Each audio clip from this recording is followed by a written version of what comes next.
Okay, so I got cut off because my phone discharged, so I'm gonna make this really quick. The eyeliner remained waterproof, washed off in the shower though with a Vichy cleansing foam that's not technically a makeup remover, especially for waterproof. Although I had to use a little bit of like Clinique Take the Day Off and it didn't seem to budget, so I think it's just one of those ones where like either you've got to really work it with oil or definitely a double cleanse is going to be needed. But yeah, it came off fine. It had a little bit of that vinyl feel, and when it finally completely set, it was a little bit shiny in the way that I would say a majority of the waterproof liners I've ever used, kind of behave. The powder is still very questionable. I'm probably not going to use it with that puff. It's weird to me that it's all 4 colors. I'm gonna have to look into it. It's very strange. Primer looks really good. The fact that it's a gel sort of moisturizer base, that looks really nice to me. I can think of certainly more mattifying, like not even like mattifying, but like especially sometimes under like my Leo LA BB cream that I still to this day love. It needs a little something to give it a little slip because it's it's very thick.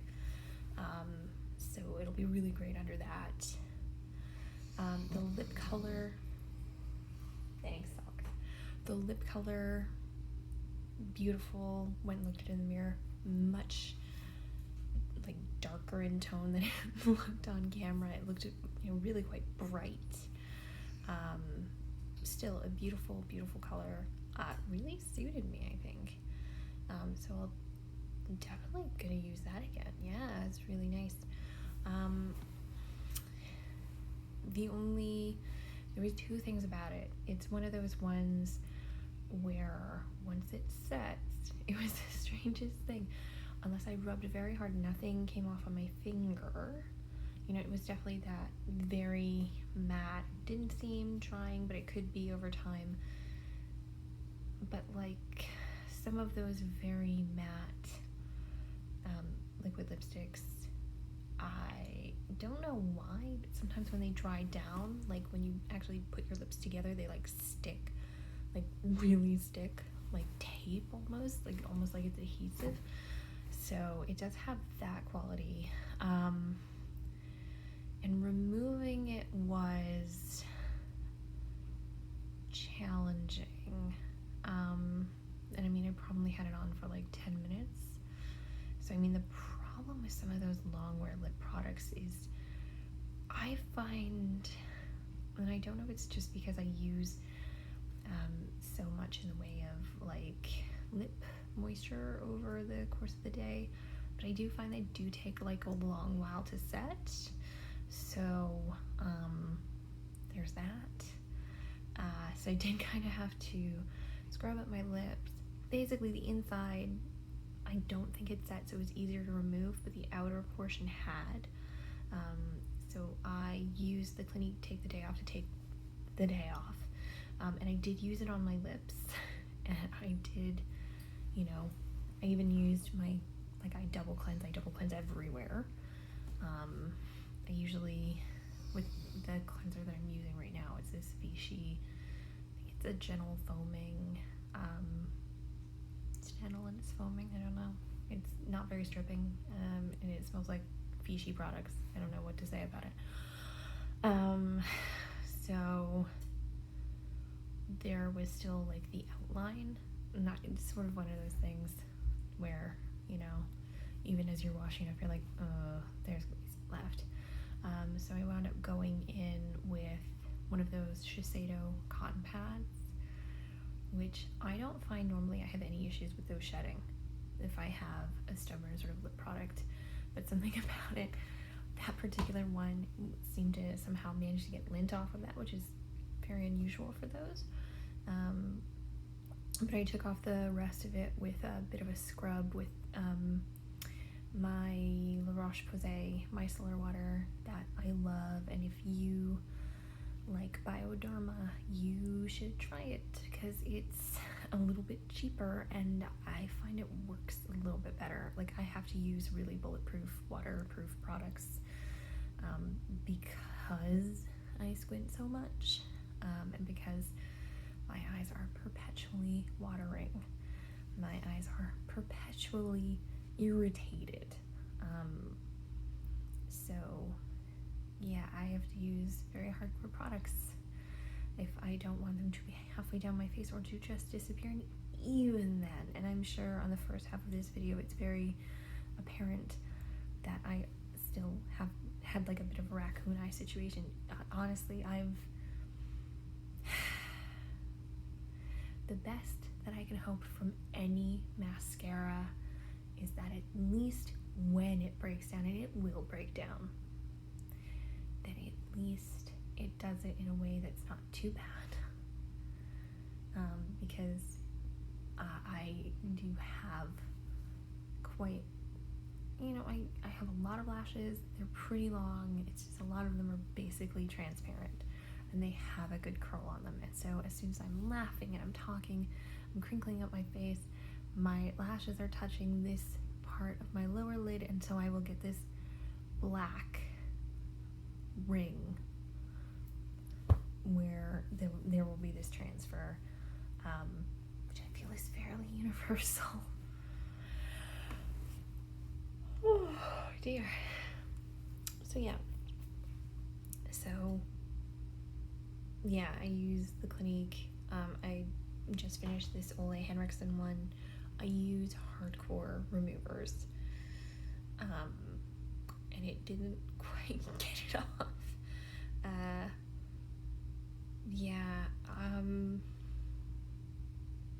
I would say it's an interesting product. I like the color. There's something about it that really reminds me of other two-step long wearing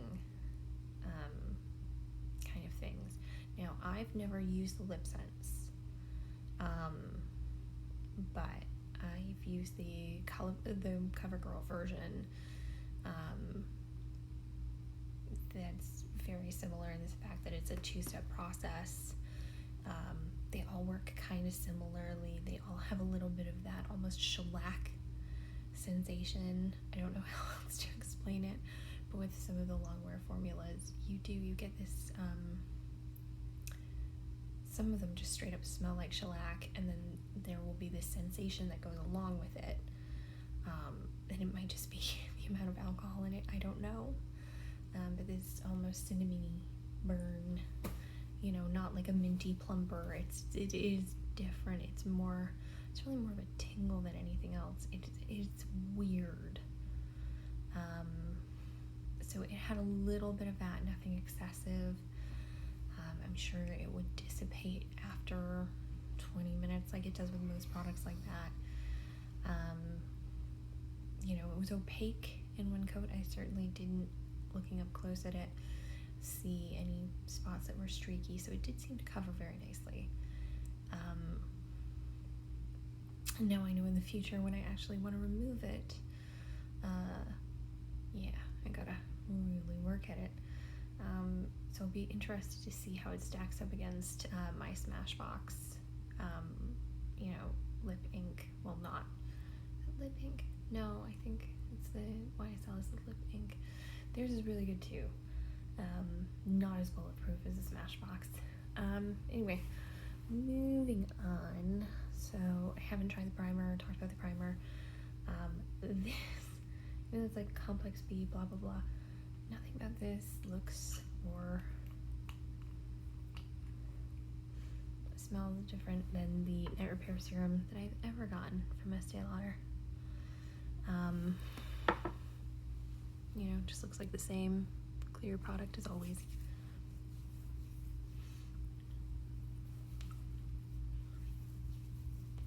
But you know what? I'm a big fan of this serum, and it's really nice. Well, I'm here anyway. This is my current nighttime routine is the Nivea lip butter that I'm almost out of, a serum. So that was the serum for tonight. And then I go in with my eye cream. I'm currently, I think I was using this the last time I talked about this, but it's the Strivectin multi-action R&R, so it's got retinol in it. Eye cream, which I don't know that is, I don't know how to tell if these are working. Honestly, if nothing else, I was getting a little bit of like, it was feeling dry. My under eye was feeling dry. And this is very nice and rich, and the last thing I was using was more of a gel base. And those are nice come the actual full summer, which we're coming towards.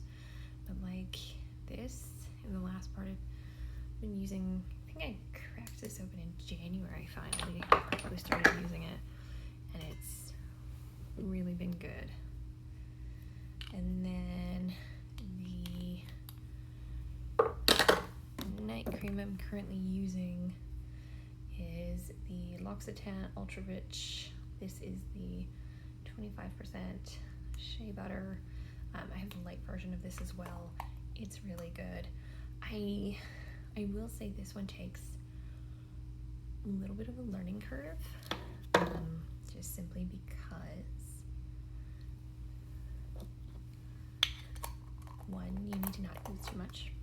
Seems really self-explanatory. And two, rather than putting it directly on your face like you would any normal cream, because it's so thick, because it's so rich in butters, you really need to sort of like warm it up first before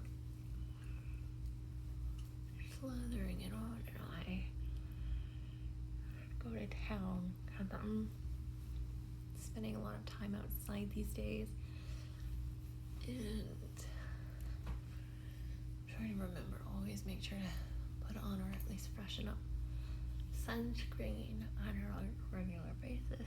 But I'm not always the best about it if I don't think I'm going to be outside for more than a second.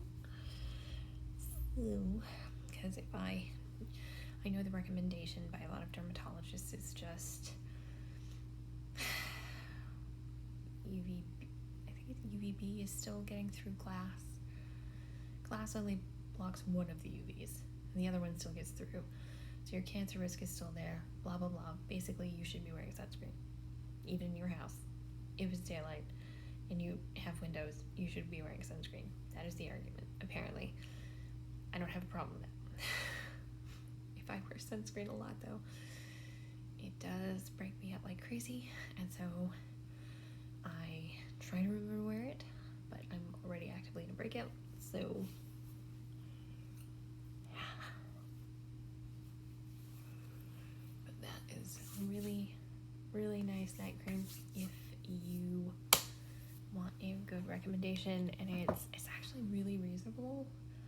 Like, this one is $40 for this one, and it, like, you know what I mean? Like, it's rich. Like, it's rich, and I definitely use too much. So let's see. Oh, the last thing that I did not try as well is, oh, that's thick. So I've never tried the Black African soap, like the charcoal soap that they sell. Oh, that's so thick. Look at that. It's like actual butter. It might just literally be butters. Okay, oh yeah. Yep, I'm gonna throw that on my feet now. That is really nice. And we're rubbing. This is important to some people. When I'm going to bed at night, this is not important to me. Although I will say this one's really buttery, and it is scented. It's a little fruity, but there is, I don't know,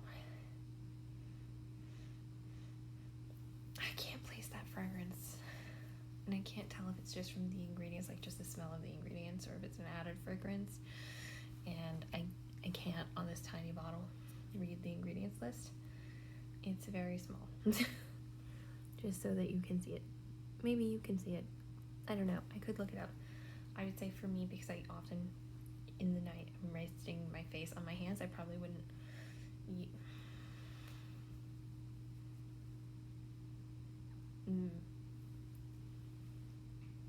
Okay.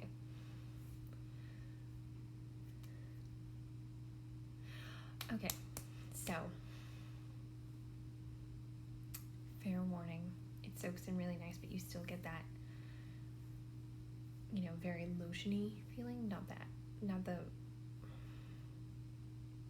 don't want to say greasy because that sounds terrible, but sometimes that's what you need. You know what I mean? Like, this is definitely like, I would put this on bed and before bed.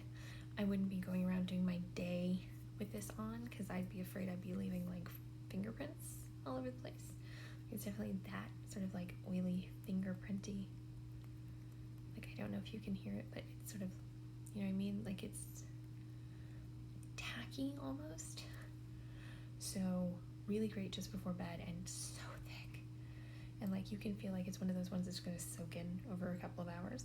So that's, yes, I'm going to save this for my feet because my feet are still wrecked. Anyway, that's everything that I got in this quarter's Luxe box. So let's see. I don't know the prices. The powder was obviously full size. Powder can run anywhere between $12 and $60. I never heard of that company. I would say this is probably a $12 lotion, which sounds like a lot to some people, but then the small bottles of the L'Occitane hand lotion, those are $12. This definitely seemed on par, but just using different oils. So I'd say, I would quite happily pay that. This performs in a very similar way, and in fact, I would say it's actually even a little bit less greasy and certainly easier to get out of the packaging, which was very nice once I just squeezed it. However, it is thick, so in this format, it would be a bit of a challenge to get it to, I'm gonna need to squeeze it. I'll probably need to use a beauty spatula to get the last of it out of the bottle. The primer sample is nice, but this is why I stopped getting Luxe Box, because it was some things that I'd never heard of, some really great brands, but it was a little all over the place. And a lot of times I was getting a lot of samples that were like legitimately samples. Now the box literally just says, enjoy your samples, or here are your samples, or blah blah samples. So I guess they're setting the expectation bar lower. The boxes themselves are much smaller than they used to be. So because when it first came out, there was some times where we were getting a full-sized hair care product, and then after a while, the one that really did it for me, the last one, was the only actually full-size product in the entire box that wasn't this kind of gets considered full-size, even though it's a travel size, because it's a full travel. It's this is not this isn't a sample.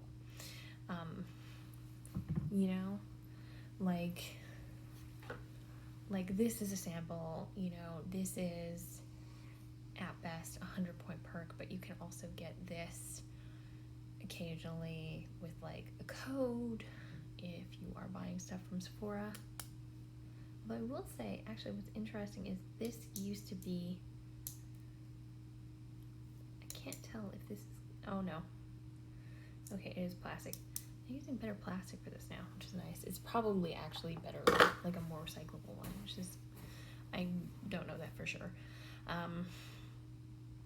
But, it was the point with the last one where I remember it was 4 or 5, like, definitely, like, these are basically free samples that you could get at Sephora. And the only full-size thing was, I think it was an Aveeno lotion. And it was, like, very frustrating because it's called Luxvox. So, is it a bunch of brands I've never heard of? Yeah, so I have no idea how Lux it is. You know, the couple of brands I'd heard of wasn't, oh, battery's about to die again, wasn't, you know, full size. Fine. You know what?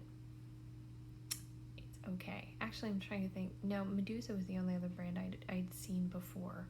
The other ones were new to me. So I'm excited to try that eyeliner. The eyeliner seemed really good. The powder seems good. It seems very finely milled, which tends to be my preference. I suspect it's essentially, based on the colors, it looks like it's meant to be more of that kind of like hourglass, like Guerlain meteorites sort of style of powder, but like a mattified version of that, if that at all makes sense. Maybe that's what that's about. I don't know. Anyway, I'm gonna go. Thank you guys so much for watching. I am sorry for the weird cut, and I will talk to you guys in the next one. Oh, if I wasn't clear on this, by the way, this is the June 2020 box, in case you're watching this, you know, in October of 2023, because that's when I finally got around to premiering it, because, yeah. Alright, talk to you soon.